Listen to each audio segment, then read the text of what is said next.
안녕하세요. 저는 고요한 우연에 대해 발표할 주니어 북튜버 홍지민입니다. 이 사진은 우리가 흔히 아는 달의 앞면의 사진입니다. 그렇다면 달의 뒷면은 어떨까요? 보이다시피 달의 뒷면은 앞면과 정말 다른 모양입니다.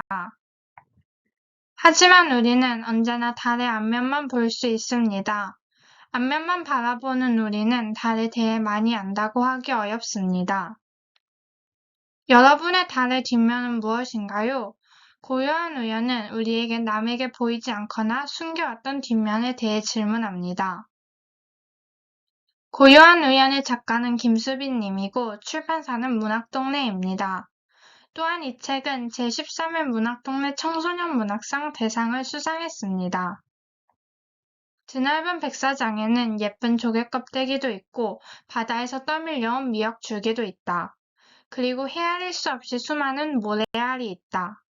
나는 그저 조금이라도 반짝이는 모래알이 되고 싶은 것뿐이다. 주인공 수연이의 고민을 따라 이 책에 대해 본격적으로 소개해 보겠습니다. 등장인물은 이수연과 같은 반 친구 한정우, 은고요, 이우연입니다.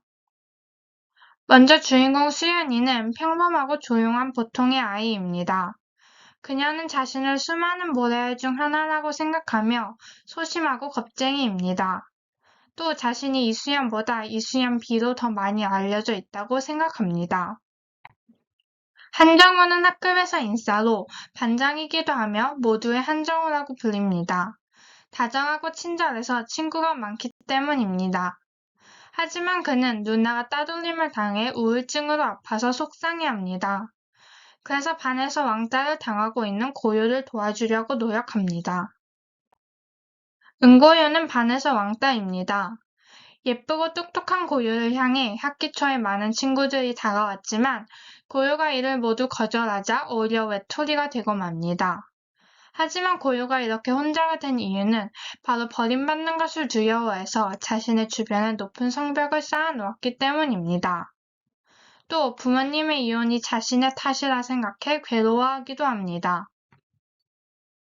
마지막으로 이우연은 조용하고 눈에 띄지 않아 반에서 그림 속 배경과 같은 존재입니다. 우연히의 달의 뒷면은 그림 그리기를 좋아해 예고에 도전했지만 떨어졌다는 것입니다. 그는 미술 시간에 달의 뒷면을 그렸고 먼 곳의 바다가 보고 싶어 해운대를 좋아합니다. 4명의 등장인물들은 서로 얽힌 관계에 있습니다. 먼저 수연이는 정우를 좋아하고 수연이와 우연이는 고양이로 만난 SNS 친구입니다. 정우는 그나마 고요와 친한 친구 사이이고 고요와 우연이는 사촌 관계입니다. 수연이와 고요도 SNS 친구입니다. 이 책은 수연이의 꿈에 바닷가를 걷고 있는 우연이가 나오면서 시작됩니다. 수연이는 전에는 우연이가 누군지도 몰랐지만 꿈을 꾼 이후 우연이에게 관심을 가지게 됩니다. 그러던 어느 날 우연이가 떨어뜨린 핸드폰을 우연히 보게 된 수연이는 누군가의 SNS 계정 아이디를 알게 됩니다. 처음에는 우연히의 아이디라고 생각했지만 얼마 안 가 계정 이름인 고요의 바다의 주인이 고요라는 것을 알게 됩니다. 하지만 자신을 숨긴 채 고요와 SNS로 소통하게 됩니다. 또 고요의 SNS 계정 팔로워 중 우연히가 있어 수연이는 우연히와도 대화하게 됩니다. 그러다 실수로 비공개 계정으로 정우의 계정에 댓글을 다는 바람에 정우와도 SNS로 이야기하게 됩니다. 하지만 이 셋 모두 자신이 대화하는 상대가 수연이라는 것을 모릅니다. SNS에서 고요, 우연히, 정우는 모두 자신의 달의 뒷면을 수연이에게 공개합니다. 고요는 관심을 받았다고 보여주는 것이 두렵고 부모님이 싸우셔서 힘들다고 합니다. 우연히는 예고 입시에 떨어진 것과 자신이 너무 평범하다는 것이 고민이었습니다. 마지막으로 정우도 누나가 아픈데 자신이 해줄 수 있는 게 없어서 속상해합니다. 처음에 수연이는 자신을 평범하고 지루하다고 생각했습니다. 자신을 색이 바른 사진처럼 희미한 얼굴, 그냥 1학년 9반 25번이라고 표현하며 자신에게는 작은 반짝임조차 없다고 했습니다. 수연이는 물론 다른 친구들처럼 그림 그리기나 공부를 잘하지도 않았고 친구가 많지도 않았습니다. 하지만 스스로 빛을 못 내도 밝게 빛나려고 노력했습니다. 그래서인지 이 책은 수연이의 성장소설이기도 합니다. 수연이는 성격이 소심하고 착해서 좋은 사람이 되고 싶은 마음에 내키지 않는 일이나 손해보는 일도 많이 했습니다. 예를 들어 수연이는 서점에서 자신이 잘못한 일도 아닌데 사과를 하고 옷이 다 젖었는데도 그저 괜찮다고만 했습니다. 수연이의 성격은 자신이 평범하다고 느끼는 많은 독자에게 공감대를 형성합니다. 저 역시 소심하고 평범하고 연약한 수연이의 모습이 저와 닮았다는 생각이 들었습니다. 하지만 수연이는 엄마와 대화를 하다가 자신의 소심하고 연약한 모습도 결국은 자신의 한 부분이라는 것을 깨닫게 됩니다. 또 SNS로 대화한 친구들도 자신처럼 달의 뒷면을 가지고 있다는 것을 알게 됩니다. 다른 친구들이 모두 자신의 달의 뒷면을 공개하자 수연이는 다른 아이들에게 자신의 모습을 숨기며 속이고 있다는 죄책감이 들어 자신이 누구인지를 공개하게 됩니다.